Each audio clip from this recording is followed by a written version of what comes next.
క్లాస్లో డిఫరెన్షియేషన్స్ గురించి చేసాం కదా, అంటే బేసిక్స్ ఆఫ్ మ్యాథమెటిక్స్లో డిఫరెన్షియేషన్ పార్ట్ అయింది. డిఫరెన్షియేషన్ అంటే ఏందో చూసాము, ఫార్ములాస్, దాని మీద కొన్ని ప్రాబ్లమ్స్ కానీ చూసాం, రైట్? అది డిఫరెన్షియేషన్స్.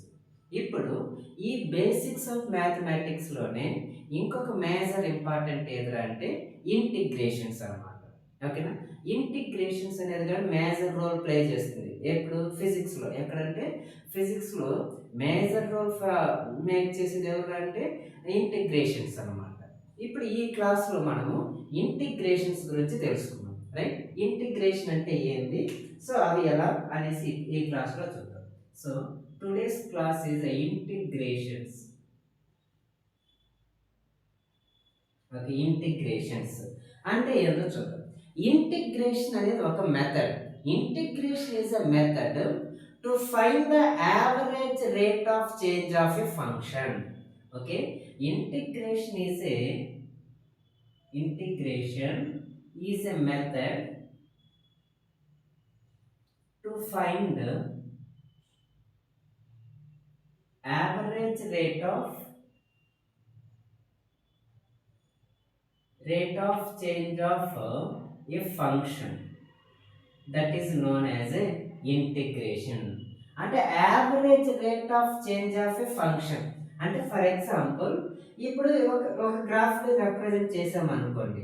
ఇది వేరియబుల్ ఎక్స్, ఇక్కడ y యాక్సిస్ పైన ఫంక్షన్ అనేది ఉంది, f(x). y is equals to f of x అంటున్నాం కదా, y is equals to f of x. అంటే ఫంక్షన్ ఇటువైపు ఇది వేరియబుల్ అన్నమాట, ఇది ఇండిపెండెంట్ వేరియబుల్, ఇది ఫంక్షన్ కదా.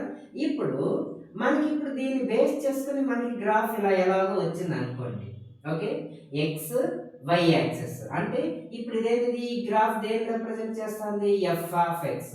Why is equals to f of x అనేది ఒక ఫంక్షన్. ఈ ఫంక్షన్ అనేది యావరేజ్గా ఎక్కడి నుంచి ఎక్కడి వరకు యావరేజ్గా ఎంత చేంజ్ అయ్యి ఉంటుందో తెలుసుకోవాలంటే మనకి కావాల్సింది ఏంది, ఇంటిగ్రేషన్స్ అనేది కావాలి.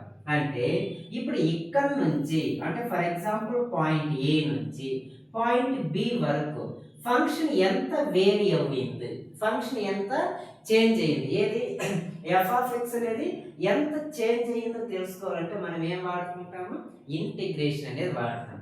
Integration is the method to find the average rate of change of a function. ఎక్కడి నుంచి ఇది ఫంక్షన్ యొక్క గ్రాఫ్, ఇది ఎక్కడి నుంచి ఏ నుంచి బికి యావరేజ్గా ఎంత రేట్ చేంజ్ అయ్యిందో తెలుసుకోవాలంటే మనం ఏం చేయాలి, ఇంటిగ్రేషన్స్ని వాడాలి. ఓకేనా? సో ఇంటిగ్రేషన్ మీన్స్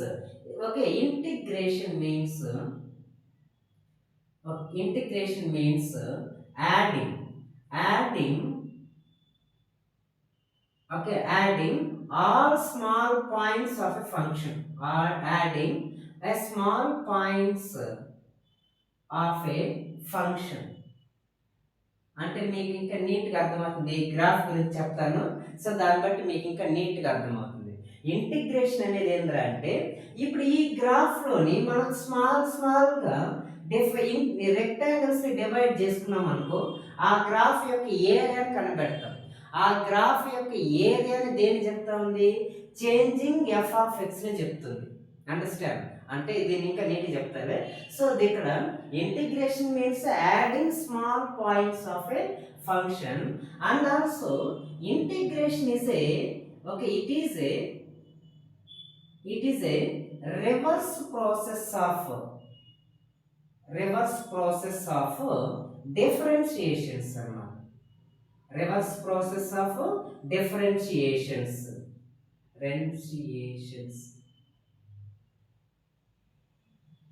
ఓకే, అంటే ఇది కానీ ఈ రెండు పాయింట్లకి మీకు ఎక్స్ప్లెయిన్ చేస్తే మీకు అర్థమైపోతుంది. ఇప్పుడు ప్రస్తుతానికి ఇంటిగ్రేషన్ అంటే ఏంది, ఈ ఒక్క పాయింట్ అర్థమైతే చాలు. Integration is a method to find the rate of change of a function. అంటే ఒక ఫంక్షన్ అనేది ఒక పాయింట్ నుంచి ఇంకొక పాయింట్కి ఎంత రేట్ చేంజ్ అయ్యిందో చెప్పేది ఇంటిగ్రేషన్ అంటారు. Integration means adding small points of a function. So ఈ ఫంక్షన్లో ఉండే అంటే ఈ పర్టికులర్ ఏరియాలో ఉండే పాయింట్స్ని అంటే అక్కడున్న మన స్మాల్ ఏరియాస్గా డివైడ్ చేసుకుంటే వాటన్నిటిని యాడ్ చేసుకుంటే వచ్చేది ఇంటిగ్రేషన్ అంటారు. Understand? Let's see one example. అంటే దాన్ని డిరైవ్ చేద్దాం, ఇంటిగ్రేషన్ ఎలా వస్తుందో గ్రాఫికల్గా డిరైవ్ చేసుకుందాం, అప్పుడు ఇంకా బాగా అర్థమవుతుంది.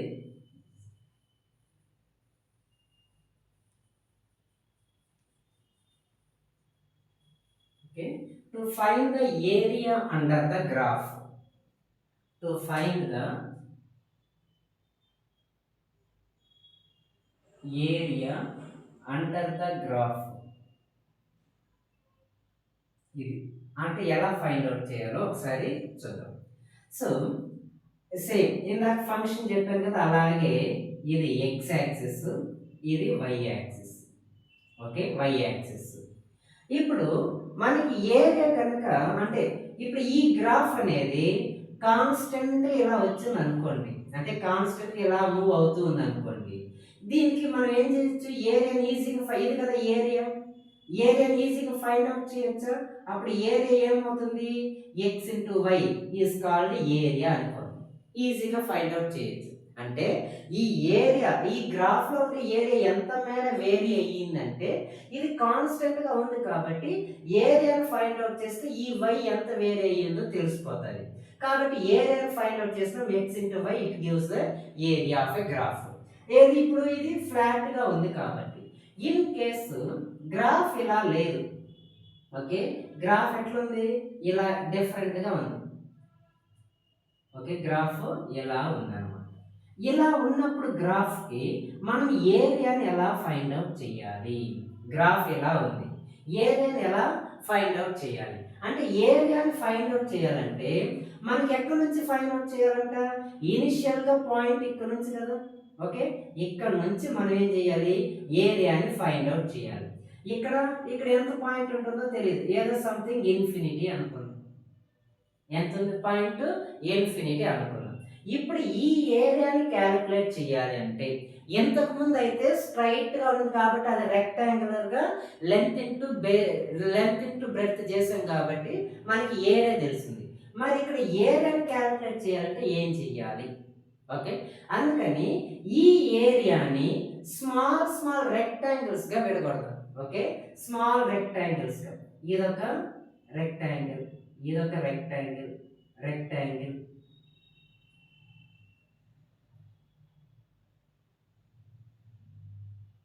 ఓకే, ఇలా రెక్టాంగిల్స్ గా విడగొట్టాం. సో ప్రతి దానికి విడ్త్ అనేది సేమ్ గానే ఉంది, ఇది dx, ఇది dx, dx, dx, ఇట్లా విడ్త్ అనేది సేమ్ గానే ఉంది. Everyone has a width is same, but length అనేది మారుతూ ఉంటుంది కదా. ఇది స్మాల్ రెక్టాంగిల్, రెక్టాంగిల్ అంటే ఇక్కడ చూడు, ఇక్కడ వరకు రెక్టాంగిల్, మళ్ళీ ఇది ఇక్కడ వరకు రెక్టాంగిల్, ఇది ఇక్కడ వరకు రెక్టాంగిల్, ఇట్లా దీస్ ఆర్ ద రెక్టాంగిల్స్ ఇలా ఉన్నాయి అనుకున్నాం. అంటే ఇవి మాత్రమే రెక్టాంగిల్స్, లెంత్స్ మారుతుంది. ఇప్పుడు ఇది y యాక్సిస్ కాబట్టి దీని లెంత్ y1 అనుకున్నాం, ఇది y2, ఇది y3 and so on up to yn వరకు అనుకున్నాం, yn. ఓకే, ఎక్కడ వరకు కావాలంటే ఇక్కడ వరకు కదా కావాల్సింది, ఇది yn అనుకున్నాం, y ఇన్ఫినిటీ అనుకున్నాం, ఇన్ఫినిటీ వరకు కావాలి. బాగా వింటారండి. సో మనం ఈ ఏరియాని ఫైండ్ అవుట్ చేయాలి. ఏరియా ఫైండ్ అవుట్ చేస్తే గ్రాఫ్ ఎలా పడితే అలా ఉంది, ఏరియాని ఎలా క్యాలిక్యులేట్ చేయాలి, ఆ ఏరియాని కానీ ఎక్కడి నుంచి క్యాలిక్యులేట్ చేయాలంట, 1 నుంచి ఇన్ఫినిటీ వరకు మధ్యనే మనం ఏరియాని క్యాలిక్యులేట్ చేసుకోవాలి. అందుకని ఈ ఏరియాని స్మాల్ రెక్టాంగిల్స్ గా విడగొట్టాం. అంటే ఇవన్నీ రెక్టాంగిల్స్, ఇంకా ఇక్కడ షేడ్ చేసుకున్న ఏరియాస్ ఉన్నాయి చూసావా, అవి రెక్టాంగిల్స్ కావు, వీటిని ఎలా ఫైండ్ అవుట్ చేయాలో చెప్తాం. ఇప్పుడు ఈ రెక్టాంగిల్స్ అన్నిటిని, అంటే ఇదొక రెక్టాంగిల్, ఇదొక రెక్టాంగిల్, ఏరియా ఆఫ్ రెక్టాంగిల్ ఏమవుతుంది, లెంత్ ఇంటూ బ్రెడ్త్ అవుతుంది. Okay, area of rectangle length into breadth. అలా మనం ఈ రెక్టాంగిల్స్ అన్నిటికీ ఏరియాని కనబెడితే మనకి ఈ ఏరియా మొత్తం వస్తుంది. ఇన్స్టెడ్ ఆఫ్ ఈ షేడెడ్ రీజియన్స్ తప్ప మిగతా ఏరియా మొత్తం తెలుసుకుంటాం, రైట్? అట్లా ఫైండ్ అవుట్ చేద్దాం. Area of a rectangles, area of a rectangles is equals to area of a rectangle 1 అంటే first rectangle, area of first rectangle plus area of second rectangle plus and so on area of infinitieth rectangle. Okay, rectangle. ఆ area of first rectangle length into breadth, అదేమవుతుంది y1 into dx. Area of second rectangle y2 into dx plus y3 into dx plus so on plus yn into dx. yn into అంటే infinity కదా, y infinity into dx ఇలా తీసుకున్నాం. 1 into infinity number of rectangles, చిన్న చిన్న rectangles ఉన్నాయి దీంట్లో. So వీటి rectangles మొత్తాన్ని కలిపి ఏరియాని ఫైండ్ అవుట్ చేసాం. వీటన్నిటిలో డిఎక్స్ అనేది కామన్ కాబట్టి y1 plus y2 plus y3 plus and so on y infinity. Okay, డిఎక్స్ని కామన్ తీసుకున్నాం. ఓకే, ఇప్పుడు ఇవన్నీ చూడండి యాడ్ అవుతున్నట్టు ఉంది కదా, రెక్టాంగిల్స్ అవి ఇవన్నీ ఏది రెక్టాంగిల్స్ ఉన్న లెన్స్ అనమాట. ఇవన్నీ యాడ్ చేసుకుంటూ ఇన్ఫినిటీ వరకు వెళ్ళాం. దాన్ని ఎలా రాస్తామంటే సిగ్మా. సో ఇక్కడ 1 2 3 ఉన్నాయి కదా, n is equals to 1 to infinity yn into dx గా రాశాం. ఇది బాగా అర్థం చేసుకోండి. అంటే ఫర్ ఎగ్జాంపుల్ మనకి x1 plus x2 plus x3 plus and so on plus xn ఇలా ఉంది అనుకోండి. దీని అన్నిటిని యాడ్ చేయాలంటే మనం సింపుల్గా ఎలా రాస్తాం, sigma x is equals to 1 to n, so xn గా రాస్తాం. Sigma x is equals to 1. ఇక్కడ n అనేది ఏంది 1 2 3 అన్నమాట. 1 2 3 and so on up to n వరకు. సో వీటన్నిటిని కలిపి మనం ఇట్లా షార్ట్ ఫామ్ లో sigma n x is equals to 1 to n that is equals to xn గా రాస్తాం. రైట్, సో x కాదు n is equals to 1 to n ఇలా రాసుకున్నాం కదా. సో ఈ షార్ట్ ఫామ్ లో దాన్ని నేను ఈ సమ్మేషన్ మొత్తాన్ని ఇట్లా రాసుకున్నాను ఇంటూ డిఎక్స్ అనేది ఉంది. ఓకే, ఇప్పటి వరకు మనం ఏం చేసాము, ఇది ఓన్లీ ఏరియా ఆఫ్ రెక్టాంగిల్స్. దేది ఈ ఒక్కటి మాత్రమే, ఏరియా ఆఫ్ రెక్టాంగిల్స్ మాత్రమే. ఇంకా అంటే ఈ ఏరియా మొత్తం వచ్చేసింది. ఇప్పుడు ఇక్కడ షేడెడ్ రీజన్ ఉంది కదా పైన, దాని యొక్క ఏరియాని కానీ ఫైండ్ అవుట్ చేయాలి. ఇప్పుడు ఏదో ఒక రెక్టాంగిల్ తీసుకుందాం. అంటే ఇది తీసుకుంటాను. ఇప్పుడు y3 అనే రెక్టాంగిల్ ఇలా తీసుకున్నాను. ఇది ఎలా ఉంది, ఇది ఇక్కడేమో డిఎక్స్. ఓకే, ఇక్కడ వరకు రెక్టాంగిల్, బట్ ఇది కొంచెం ఇట్లా ఉంది కదా, షేడెడ్ రీజన్ ఇలా ఉంది. Okay, shaded reason. ఇప్పుడు డిఎక్స్ రెడ్యూస్ అయ్యే కొద్దికి ఈ షేడెడ్ రీజన్ కానీ తగ్గుతూ తగ్గుతూ ఏమవుతుందంటే మొత్తం ఫ్లాట్ గా వచ్చేస్తుంది. ఓకే, ఎక్కడ ఇది షేడెడ్ రీజన్ డిఎక్స్ అనేది వెరీ స్మాల్ అయ్యింది. అంటే ఈ వాల్యూ ఇలా డిక్రీజ్ అయ్యే కొద్దికి ఇది కానీ ఏమవుతుంది, డిక్రీజ్ అవుతూ ఒకనొక పాయింట్ అది ఏదో ఫ్లాట్ గా వచ్చేసింది. అంటే ఇక్కడ ఏమన్నట్టు meaning, delta x tends to 0 అయ్యింది. ఓకే, ఏమైంది అక్కడ డెల్టా ఎక్స్టెంట్ అంటే డెల్టా ఎక్స్ ఈ విడ్త్ అనేది 0 వరకు అప్రోచ్ అయితే, బట్ నాట్ 0 వరకు అప్రోచ్ అయితే అది ఏమైంది, ఇప్పుడు ఫ్లాట్ గా అయిపోయిందా. అంటే ఇది కూడా ఒక రెక్టాంగిల్ అయిపోయినట్టే కదా. ఓకే, రెక్టాంగిల్ అయిపోయినట్టు. రెక్టాంగిల్ అయినప్పుడు ఇప్పుడు దీని ఎలా రాయొచ్చు, y3 ఇంటూ డిఎక్స్ గానే రాసుకోవచ్చు కదా, y3 into dx. But dx is approaches to 0 కాబట్టి అక్కడ ఏం వాడుకుంటాం మనము, లిమిట్ డిఎక్స్ టెన్స్ టు 0. ఏం వాడతాం అక్కడ, లిమిట్ డిఎక్స్ టెన్స్ టు 0 గా రాసుకుంటాం. ఓకే, అంటే delta X approaches to 0, this rectangle అంటే ఈ షేడెడ్ రీజన్స్ తో పాటు రెక్టాంగిల్ ఏమైంది, ఫ్లాట్ గా అయింది. అప్పుడు దీంతో సబ్స్టిట్యూట్ చేస్తే that is equals to limit dx tends to 0 sigma n is equals to 1 to infinity yn into dx. Okay, yn into dx. Limit delta x tends to 0. ఈ మొత్తం సమ్మేషన్స్ కదా, అంటే వీటన్నిటిని యాడ్ చేసాం. వీటి యొక్క ఏరియా మొత్తాన్ని ఏది లిమిట్ తో పాటు, లిమిట్ దేనికి ఏరియా అనేది, limit delta x tends to 0 అనేది వీటి యొక్క ఏరియాస్ తెలుసుకున్నాం. అంటే ఇక్కడ y అండ్ dx అనేది వీటి యొక్క ఏరియా తెలుసుకున్నాం. ఇప్పుడు ఈ మొత్తము కలిపి టోటల్ ఏరియా, ఈ గ్రాఫ్ యొక్క ఏరియా తెలుసుకున్నామా? ఓకేనా? అంటే ఈ మొత్తాన్ని తెలుసుకున్నప్పుడు మనం ఈ గ్రాఫ్ యొక్క ఏరియా మొత్తం తెలుసుకున్నాం. కాబట్టి దీన్ని ఎలా రాయొచ్చు అంటే ఇంకా సింపుల్ వేలో లిమిట్ ఉంది, సమ్మేషన్ ఉంది. కాబట్టి ఇంటిగ్రేషన్. ఓకేనా? ఇంటిగ్రేషన్ ఎక్కడి నుంచి? 1 నుంచి ఇన్ఫినిటీ వరకు, కాబట్టి yn dx గా రాస్తాము. So this is the area of that graph, area of that graph. Understand? Area అంటే ఇక్కడ ఏం వాడుకున్నాము? ఇంటిగ్రేషన్. ఇంటిగ్రేషన్ అంటే ఏంది? ఒక ఫంక్షన్ ఒక పాయింట్ నుంచి ఇంకొక పాయింట్ వరకు ఎంత రేట్ వరకు చేంజ్ అయిందో, average rate of change of a function is called integration అంటున్నాం. సో ఇక్కడ నుంచి వరకు ఎంత చేంజ్ అయిందంటే మనం ఏం చేస్తాము? ఈ రెక్టాంగిల్స్ ని వీటన్నిటిని ఫైండ్ అవుట్ చేసుకుంటే ఇలా వచ్చాం. అంటే ఈ ఏరియాని కనిపెట్టుకున్నాం. ఏరియాని కనిపెట్టాం కాబట్టి వాటన్నిటిని యాడ్ చేసుకున్నాం. యాడ్ చేస్తే వచ్చేది ఏరియా. ఆ ఏరియాని ఏం చెప్పి ఇప్పుడు ఆ ఏరియా మొత్తాన్ని ఇలా సింపుల్ గా ఎలా రాసినాము? Integration 1 to infinity yn dx అయ్యింది. అందుకే integration is a method to find the average rate of change of a function అని రాశాను first point. Next in the integration means adding all the small points of a function అని రాసామా కదా? Adding all the small points of a function. ఇప్పుడు మనం ఇది చూసాం అనుకోండి. ఫర్ ఎగ్జాంపుల్ ఇక్కడ ఇది ఏ తీసుకున్నాం, పాయింట్ ఏ నుంచి బి వరకు వెళ్ళింది. y is equals to f of x అనే ఫంక్షన్ తీసుకున్నాం.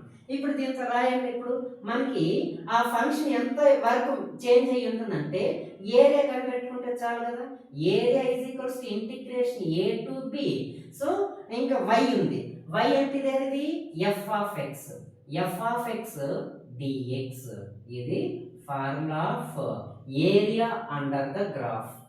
ఓకేనా? Area under the graph. ఏం గ్రాఫ్ ఇది? y is equals to f of x అనే ఫంక్షన్. ఇది ఎంత వరకు చేంజ్ అయింది, ఏ నుంచి బికి ఎంత రేట్ చేంజ్ అయ్యిందో తెలుసుకోవాలంటే మనం ఇది ఇంటిగ్రేషన్ ఈ ఫార్మాట్ లో వాడతాము. ఓకేనా? సో ఇప్పుడు ఏని లోయర్ లిమిట్ అంటాము, బిని అప్పర్ లిమిట్ అంటూ ఉంటాము. ఓకేనా? సో ఇలా ఉండే ఇంటిగ్రేషన్ ని ఏమంటారంటే డెఫినెట్ ఇంటిగ్రల్స్ అంటారు. Definite integrals. Okay? Definite integrals. Definite integrals means integration of a function with lower limit and upper limit. Integration of a function. Integration of a function with lower limit and upper limit. That is the definite integrals అంటూ ఉంటారు. Understand? అర్థమైంది? ఇప్పుడు integration అంటే ఏందో? Integration అంటే ఏంద్రా అంటే ఒక ఫంక్షన్ ఎంత మేర ఎంత రేట్తో చేంజ్ అవుతా ఉందో, rate of change of average rate of change of ఏది ఫంక్షన్ అంటూ ఉన్నాం. అక్కడ ఏం చేస్తున్నాము? ఇంటిగ్రేషన్ లో సమ్మేషన్ తీసుకుంటున్నాం. అందుకే adding all small points of a function అన్నాం. సో వీటన్నిటిని యాడ్ చేసుకుని ఇలా తెలుసుకుంటే we will get a integration. Right? So ఇప్పుడు ఇంటిగ్రేషన్ ని ఈ పాయింట్ నుంచి ఈ పాయింట్ వరకు ఈ గ్రాఫ్ ఎంతో తెలుసుకున్నాం. ఎంత వరకు వేరీ అయ్యిందో, ఎంతవరకు వేరీ అయిందని ఎలా తెలుసుకుంటాం? Integration a to b f of x dx. So ఈ ఇంటిగ్రేషన్ ఏమంటారంటే డెఫినెట్ ఇంటిగ్రల్స్. డెఫినెట్ ఇంటిగ్రల్స్ అంటే integration of a function with lower limit and upper limit. Okay? So this is about definite integrals. Okay? Next indefinite integrals అనేది ఇంకొకటి కూడా ఉంది. Okay? So ఒకసారి ఇది verify చేయండి ఎలా ఉంది integrals definition.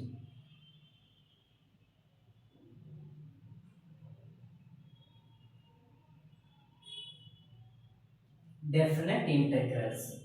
Integration of a function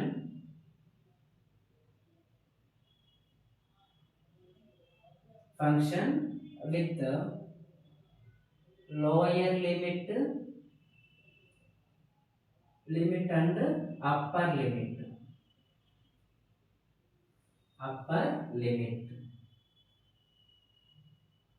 Therefore a into b f of x dx దీన్ని ఎలా చేస్తాం? ఓకే, ఇప్పుడు దీన్ని ఇంటిగ్రేషన్ చేసామంటే ఏమొస్తుంది? Integration F of X integration F of x is equals to F dash of X గా రాసుకున్నాం అనుకో. ఓకేనా? లేదా ఇంటిగ్రేషన్ అనేది anti derivative of reverse process of differentiation కదా, కాబట్టి దీన్ని ఏం చేద్దాము? F dash of x is equals to f of X అనుకుందాం. అంటే ఇంటిగ్రేషన్ అనేది రివర్స్ ప్రాసెస్ ఆఫ్ డిఫరెన్షియేషన్. అంటే డిఫరెన్షియేషన్ లో వచ్చే రిజల్ట్ ని ఇంటిగ్రేషన్ చేసాం అనుకో, డిఫరెన్షియేషన్ వస్తుంది. డిఫరెన్షియేషన్ లో ఉండే ఆన్సర్ ఆ క్వశ్చన్ అనేది వస్తుంది. దాన్ని చెప్తాను, ఎక్స్ప్లెయిన్ చేస్తాను. కాబట్టి integration f dash of x is equals to f of x అనేది వచ్చింది. ఇదేమైంది? A b. ఇప్పుడు ఏని దీంతో సబ్స్టిట్యూట్ చేయాలి, బిని దీంతో సబ్స్టిట్యూట్ చేయాలి.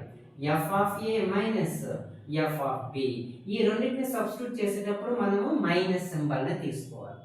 ఓకేనా? ఎఫ్ డాష్ ఆఫ్ ఎక్స్ అనేది తీసుకున్నాను. ఎఫ్ డాష్ ఆఫ్ ఎక్స్ అనేది డిఫరెన్షియేషన్ లో వచ్చిందే రిజల్ట్. ఆ రిజల్ట్ ని ఇంటిగ్రేషన్ చేసుకుంటే తిరిగి వచ్చేది డిఫరెన్షియేషన్ అన్నమాట.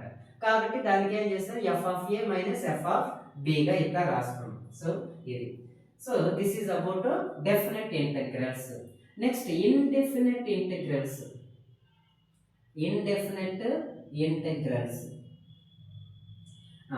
Indefinite integrals means it means that to find the general antiderivative.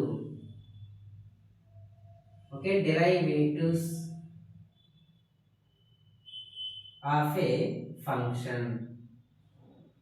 Antiderivative of a function అంటే ఫర్ ఎగ్జాంపుల్ ఒక ఎగ్జాంపుల్ మీకు చెప్తాను.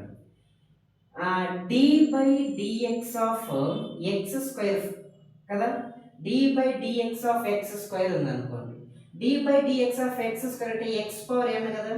d by dx of x power n ఏమవుతుంది? n into x power n minus 1. ఇది formula. ఆ format ఇది రాస్తే 2 into x power 2 minus 1 ఏమైంది? 2x అయింది. అంటే d by dx of x square is equals to 2x కదా. ఇది డిఫరెన్షియేషన్.